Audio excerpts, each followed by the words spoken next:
Hey everyone, welcome to Dentistry Unmasked. I'm Dr. Pamela Maragliano-Muniz, and with me as always, my sidekick. David Rice. Good to be here, Pam. How are you? Oh my gosh, awesome. We're still here at SmileCon, which is live. amazing. We're live at SmileCon.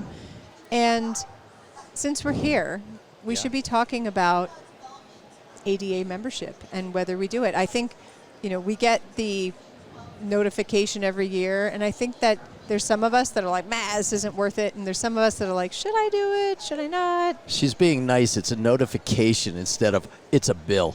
It's a bill. It is a bill. It's a bill. And some of us do it, some of us throw it out, some of us are like staunch, like, yeah, we need to do this. Yeah. And so we're here to talk about it. And with us are Dr. Marty Jablow and Andy Brown. Welcome, guys. Thanks for having me. So let's just get right to it. So you said it's a bill. Is It's it a bill. about collecting money? What's your take on this whole topic? Well, I consider the ADA what I call, it's necessary. They're the only voice we have. Do I agree with a lot of the things they do? Absolutely not, just like anything else. It's one of those things where I do need a voice. It does give somewhat of a voice to me, but in, the big picture is, does it provide the value? And that's the thing that has never been really established, as far as I'm concerned, in my opinion, that they don't establish that value for us. And who do they represent? That's the bigger question. And if you ask them, I believe they say dentistry. Yes. But shouldn't they represent their members? And that's a big question. I like that. What do you think, Andy? Well, honestly, they should be representing their members as a general rule. And in the same breath, they are looking for the profession. And that's probably the best way to that dichotomy there. They aren't necessarily one and the same. We have the change in dentists, dentist education, dentist knowledge, the ability to acquire everything that we used to do back in my gray hair days of this is the only place I get insurance. You only get the magazine once a month. To we have podcasts right now, and you know it every 10 seconds, and everyone in the world's heard it. So the whole world's changed around us. The ADA has morphed in many ways. The knowledge base of how you acquire the things the ADA used to do has changed. You certainly don't need the ADA to do it because there are a lot of other groups that are trying to do the same thing. But in the same breath, the knowledge base and the grounds work that they've done throughout on advocacy and on science, which are the two you can't ever replicate in private practice without the ADA. And the bad news is that costs money that people don't see value in until they wind up with DICOM standards and they can do anything they want. So it's a little bit of a gray area. Do people need it to do their day-to-day practice? I would say yes, because otherwise all those scientific advancements and interoperability of the things in your offices don't take place. And because of the different groups are not going to make that work. They all want to be the only one there. And the ADA is one who brings them all to the table and tries to make this work. And I think that's the big question, and I'll put it tries. When you talk about interoperability, that still doesn't exist. All right, so you can put all the standards you want out there. That doesn't mean it exists in the real world. So when you talk about what they're trying to do is noble, and I agree. Mm-hmm. But the reality becomes a different discussion. And the value isn't seen in that nobility. The value is, for most people, is what's it doing for me now? And we don't see that. It used to be that, the ADA stamp of approval and things like that, which has kind of gone by the wayside for many things. With that is that, what's its actual usage and stand for anymore? And I'm not sure that that's defined very well for members and non-members. And the big part to me is ADA's got a PR problem and has had a PR problem probably since I've been in dentistry. And they don't know how to solve it. Well, again, it's an interesting last year or two with the ADA. So if you've been paying attention with all the different changes that our new executive director's brought on board, it will be a year or three before that pans out exactly what's going on. And something has to change in the message to our members. It has to. And more importantly, to the non-members. We need to give them a reason to want to be part of our profession in every dimension. Given that, it's a little early to push the button yet, but I appreciate the opportunity they're giving to more people to be involved to how to take us. They're not using my age group as the only voice anymore, which is really important because you and I are both. The gray hairs are leaving the building. It's true. It's not our dentistry anymore. That is correct. Yeah. So with that, bringing young people in, and with, I think, a point you both, brought to the table, how does the ADA shift gears and get more youth to see the value of organized dentistry? How do we do that? Well, I'll take first shot. Sure. So the business model of dentistry has changed as well. Drastically. It's changed drastically, and the ability to get the information you need through whatever DSO, whatever groups you belong to, all the pod groups, Facebook groups. I mean, everyone's getting it from everywhere. Yeah. And everyone has their own special person they want to listen to, just like you. But anyhow, it's something that it's tough. If there was one eye in the sky, but there's never going to be one eye in the sky left over. No. There's too much going on, and no one entity can have control of all of it. So that's unfortunate, but I appreciate the idea that they're trying to move forward with the aspects that they are right now. Well, with that, I think that one of the things that they need to do, and they've always had a PR problem, like I've said, and they continue to struggle with their PR problem. I don't know whether that's going to get better or worse because now the messaging is just all over. We've got messaging coming out from all different places, and it always seemed to me that the ADA has never been proactive in their messaging. It's always been reactive in their messaging. And with that, we have to somehow figure out how you can become proactive to show the people that you're out there behind them, because when we have anything blow up, the reaction takes so long. There's too many layers that somebody's got to get to that it's now the reaction is muted. And so we almost like we need this PR emergency group that can get an answer out there in 6 hours, not 4 days. And honestly, that's some of the metrics they're working on right now with the action groups that they've got. So that it doesn't take a once-a-year House of Delegates to make decision-making along the way. My best, and I had this discussion with David when he said things we might be talking about. The best thing I saw come out of the box from the ADA, like it or not, was COVID. There was nothing that got responded to faster than the profession of dentistry that basically led most professions with our decades of research, everything from HIV on forward, and sterilization and everything. And then they came out with free product. They tried very hard to keep that profession in place, and all the other professions were piggybacking on them. So, I agree. They did a good response with what I'll call the supplies. My local dental society had, the masks, and we could buy them, and we could do all those things. I'm not sure the original messaging was dead on. I think they kind of gave us up a little bit, and then realized that that wasn't a good message, and they kind of circled back on that. But, overall, when it came to what they provided for us at that moment, in terms of the supplies and stuff, I think they did a very admirable job on that. No one ever saw it come that fast before. No, that's true. and I hopefully never have to see that again. Again, we don't want any more reasons like that. But I hope that we learn the lessons from that we have to use the science that we've done and use that and be proactive with that message instead of going, wait a second, let's take a step back, all right, and let's see what's happening. Get out in front of things, and that's like I said before, they don't get out in front of it. They always speak from behind the curve and not in front of it, and I think that's kind of where that's my little bit of a problem with it. And there's too many layers, as we talked about just now. There's so many layers that people have to approve. They can't do it that way anymore. Instant messaging now between things like X, Twitter, and all of that other stuff. You can't be left looking at it. I don't disagree. In the same breath, the traditional model with 2 meetings a year of each of the councils, and then it moves to the next council. that's all being somewhat usurped by what's going on with the action teams right now. And we'll have to see how that works in the next year or two, but the whole idea is instantaneous. And when you talked about the younger people, the committees, and I've been on some committees, and I've fallen off a bunch of committees. You can't be doing committee meetings at 2 o'clock on a Monday.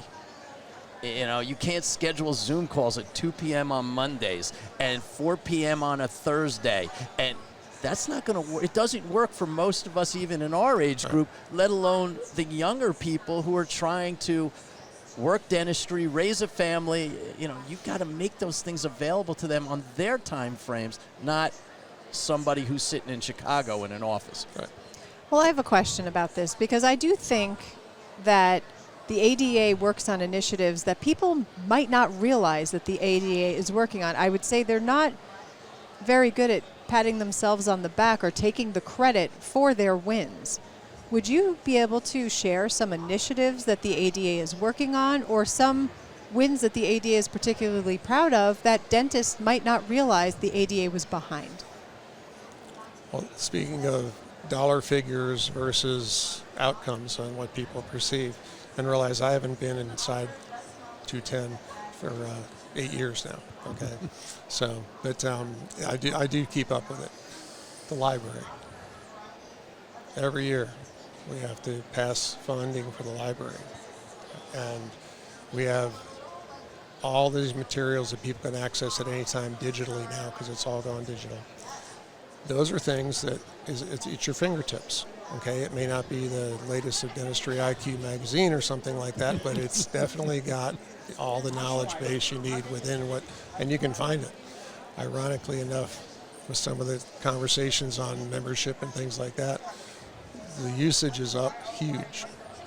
And those are things that no one thinks about till the day they need it. And it's there, and it's digitized, and it's at your fingertips. So, there's one. Whoever thinks about a library. But when you need it, you need it.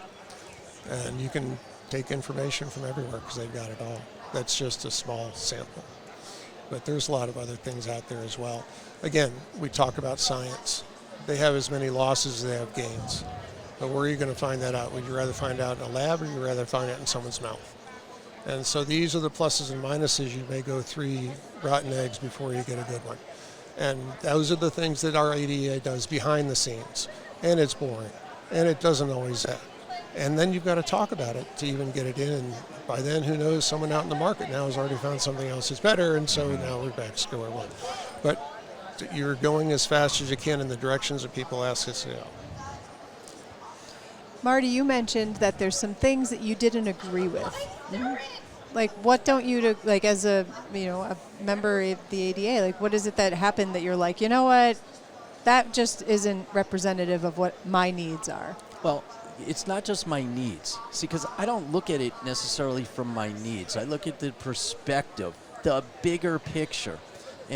We've had the last, and I'm not claiming any knowledge. I'm not that deep into the ADA, but when I look at it going, well, how come the executive directors always are coming from insurance companies? So when we look at that stuff and we're saying, well, yeah, it looks like they're in bed with now the DSOs, the insurance companies, and I'm not telling anybody here anything they haven't heard before. And it definitely doesn't look to then be in the best interest of the members. I'm not saying dentistry, the members. We're trying to entice these younger dentists to come in. They're part of DSOs. They get their education. They get all these other things from these organizations. And what are we offering them? Well, you're in bed potentially with the insurance companies, and you're in bed with the DSOs because they're paying bills, and I understand all of those pieces of the puzzle because there's economics at work. But then for the individual dentists like me and you and you, it doesn't always sit right. And, that becomes, who are you representing again? And I think that's part of it. And then, with COVID, we had a lot of good information, disinformation, people being ignored, even though they may have had right information, but we didn't allow that speech. We had to all toe the line. And these are things that then come back, whether you like them or not, they come back at you. And I think they did the best job they could during COVID. I really do. Was it always all right? Of course not. Nobody got it all right. Okay, that much we all know. But, you got to say when you didn't get it right. And, those are the things that I start looking at. And again, it's always there's a little PR problem right now in dentistry that some of us know or don't know about, that's been on the news even. And I haven't heard anything from the ADA about it. Now, they probably don't want to get involved with it, and I can understand that. But a statement on ethics sure wouldn't be the worst thing they could have done. And these are the things that I talk about, being proactive, getting out in front of the problems. The problems don't ever, if you get out in front of it, you look good. When you go from behind, you never look good. It's a reactive, and that's what I consider the ADA right now. It's a reactive organization when it comes to PR, not a proactive organization. I think some of the challenges I hear from younger people are when something's happening in the industry, and then the ADA's response is, "Oh, that's not our purview. Like that's not we don't have control over that," which is true, and we appreciate. But as a young person, but then why am I? If you don't have control over this, you don't have control over that. How can you help control my world day in and day out? I think those are the things that I hear from young people. So, Andy, how do you help a young person realize that, yeah, there's some stuff out there that we can't help you with, but these are all the things we can help you with, and these things are so vital to your success over the next 30 years as a dentist that stick around. Well, let's say, how about portability of licensure? I know you've never heard that from your young people before. Never once. And I'd like it myself. Hey, listen, that's been discussed since I became a dentist and before that. And where are we with that? So the truth is right now, effectively for the last 4 or 5 years, pushed forward mostly because of COVID, we have effectively a national exam right now. So the students coming out of school have any portability they choose to, is the general rule. Great. That's good to hear. That is 48 states. It's across the board. Awesome. And obviously you've also heard of the trying to do the compacts. Table's right over there. Ostensibly brought up by the DOH, DOD, excuse me, so they could get portability for the members or their spouses to move to any state they chose to without having to sit for exams as long as they had no ethical issues.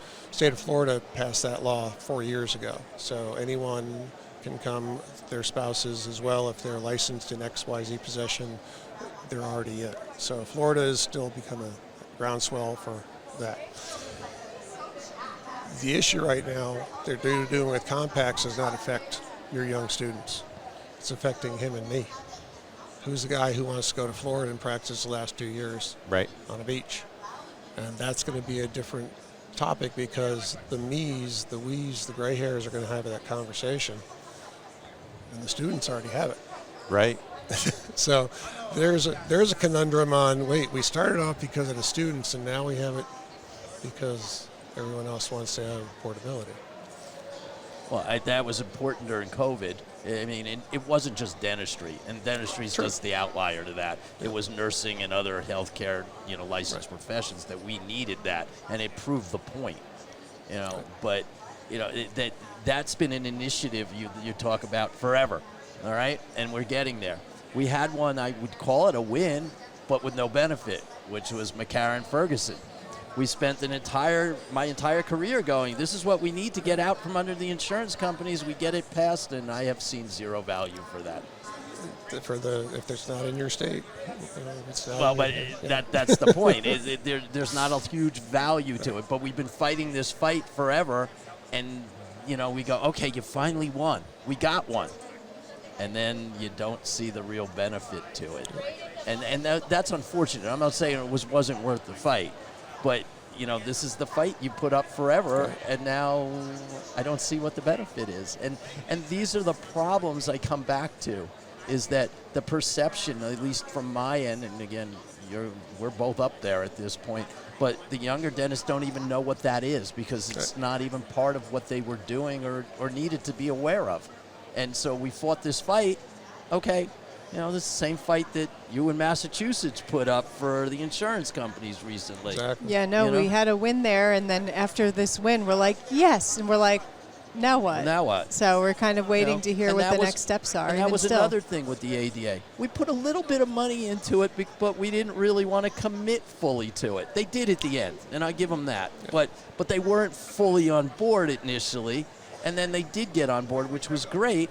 But, you know, again, that was something everybody thinks is going to be helpful. And I think ultimately it is, but we don't see it that way.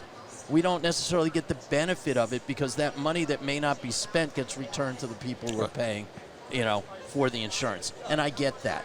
And, you know, but we also have to go, like right now is, and one of the things that I would like to see, but I don't know that it will happen, is we haven't seen any, we've seen reimbursements go down. Significantly. Okay? Significantly. Our expenses post-COVID have gone up significantly, and I hear the crickets.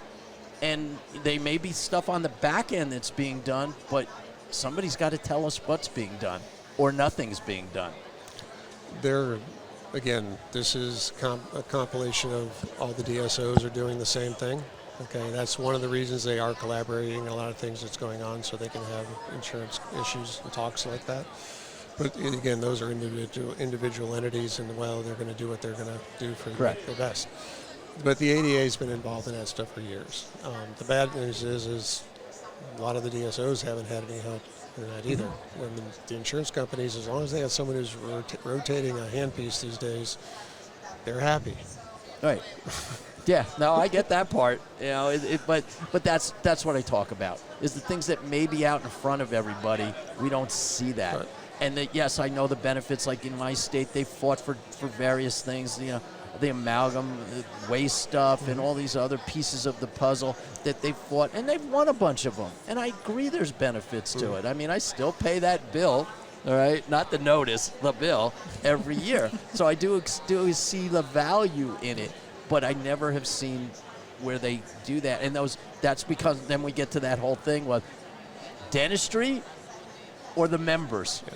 Like, I'm a peer review. I've been on peer review forever, all right? 32 years. Yeah, I'm up there in those same numbers. And we in New Jersey offer that as a benefit to dentistry to every dentist in the state. Well, maybe we shouldn't. Maybe there should be $1,000 fee to be in it. Because at that point, we're giving this huge benefit to somebody in the hope that they're going to be a member. If they don't become a member, well, we just spent a lot of time and effort to help them. Right. They don't always look at it that way. That's a whole different discussion. You and I both know that as being members. And maybe that's the thing where we say, well, okay, if you don't want to do that, you know, we're happy to let the lawyer or the board handle it. And that's a huge benefit. Now, most of us hopefully will never be part of that, and I would hope that be the case. But if you are, it's a big deal. Yes. And that $1,000 isn't a big deal. Drop in the bucket. Right. Because you don't want to have to defend yourself to the state board or have to go through a lawsuit. Nope. And this can avoid all of that. But you get it for free. So some states, a guy from New York who moves to Florida, and in my experience coming to Florida is the FDA crushes it on all levels. It's like it's been such a welcome reception for me to come here and see all the amazing things happen in Florida. And so some states do a really incredible job as compared to others. And, you know, then there's some other states who maybe think they do things so well that there's a stuff out, maybe we don't need this big picture. So I think where we started today, and maybe the most important question for us to answer is, what happens if there is no ADA to be this unified voice for dentistry? Where does this go? You mean like what's trying to happen Where does out this on the go other coast? Yeah, where does this go horribly wrong for us? I think that's an important topic.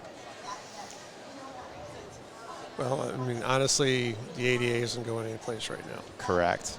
And good or bad, I'll be involved with them Yeah. as we go. But the idea is that the profession warrants the caretakerness of what we do and the ability to try to make changes where we can. There are just so many exponential outside resources and talking points going on that didn't exist back in the Pony Express days when we started. Sure. I mean, you're lucky to get a letter from the ADA once every, it took 2 weeks to get there. And 2 cents, but you know, it's that's where we are. You guys have instantaneous access to so many things right now, but we could probably go online and get 10,000 people to vote, do we want an ADA or not, in the next 5 minutes if we wanted to, just by pushing a button. That's the world we live in. Is it right?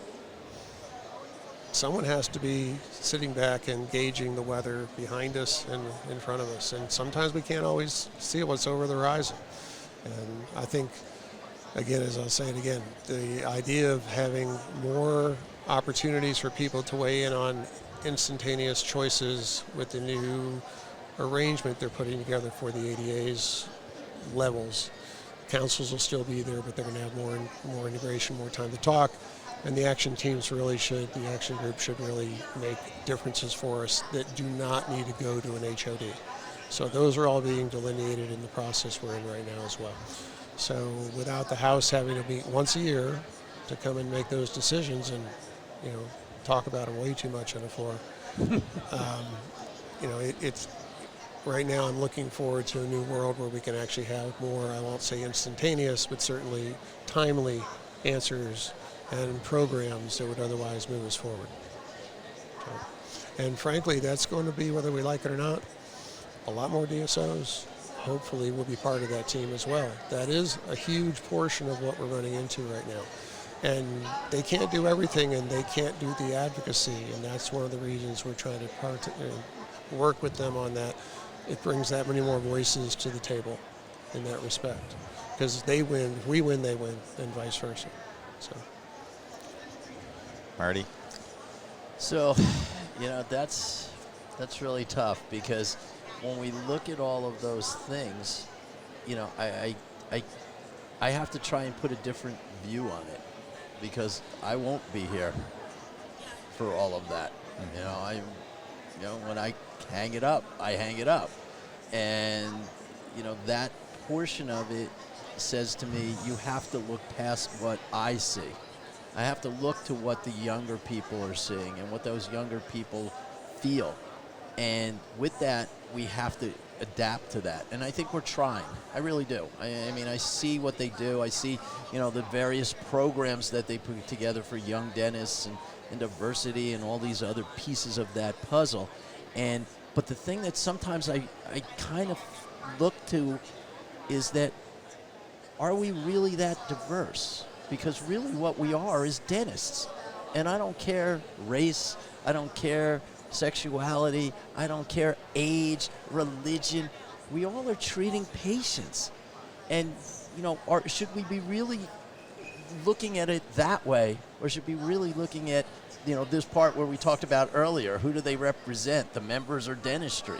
And what are we looking at that as? And I think that's a piece of this, is that I would look at it as our community of dentists, not this dentist and that dentist and the old dentist and the new dentist. We're all dentists trying to learn, hopefully still, whether I have gray hair, you have gray hair, or we're starting a startup. I had a young woman with me today in one of my classes, and she's doing a startup. I felt really excited for her. It's exciting. You know, I haven't looked at it that way in years, but I felt her excitement. Yeah. And that's what I'm talking about, is the mentorship, the things that we can do, and we try to do those things. But sometimes we get past what I call the personal level. It's the organizational chart, all right? And when it comes back down to it, it's one-on-one. It's really what it is. It's one-on-one. If somebody in our profession who's an ADA member says to somebody, look at what I just, not what I did for you, because you don't do things for people to try and get something back. What you do it for is because you want to do it, you like to do it, and you're happy to do it. And then they may say, well, yeah, I want to do what they did. And I think that's a little bit, we get too much organization, you know, at the state level, the local level, and all of these things. But we have to always remember it's one-on-one that matters, not the committees, not that they serve their place. But when you're talking about trying to increase membership, it's one-on-one. A little variable with that you need to take into account these days from the membership group. Do you know how many 2 dentist couples there are? Probably a lot. And they only have 1 membership. Right. Interesting. Interesting. That's a whole different discussion. Yeah. Yeah. You know, I want the benefits, but I don't have to pay for it twice. But that's kind of in a lot of different things, you know. True story. Pam, how do we get to this point so quickly every time? I swear nothing flies by like a half an hour shooting with Dentistry Unmasked, and you guys, thank you so much. I know this conversation, we just barely nicked the iceberg, but this conversation should be had, and I think it's something that we should continue to have, because there, obviously is benefit to maintaining your ADA membership, getting an ADA membership, and not abandoning your ADA membership. So thank you for that. I appreciate your time. Yeah, Absolutely. you guys have been great. Thanks for hanging out. Pam, I think we have a parting present for you. I swear it's not a stalkerish present. Oh, and hey, you can track me now. Excellent. Yeah, exactly. Hey, is this so if I nick that iceberg you were talking about and I go down, you can find me? So Yeah. I won't tell anybody what I know from that. A little R&D. Right. Thank you both for coming here Wow, and for thanks being for having candid me. and sharing both sides. All right. Absolutely. Appreciate you guys. I don't know great. if it was both sides, Dave. I think there's more in common than not. Yeah. You Ah, see, isn't that that's the beauty and the key. gift? That's the key, is Yes. that we may have different views on certain things, but you know what? There's more in common than not. Yes, I agree. And ultimately, I think that's the message we want everybody to know. And it's healthy for us to sit down and to talk about all the things out loud together, because in the end, there is this commonality that unifies us as We're dentists. We're dentists. We're dentists. So till next time, from Dentistry Unmasked, See ya. see you next week. Bye now.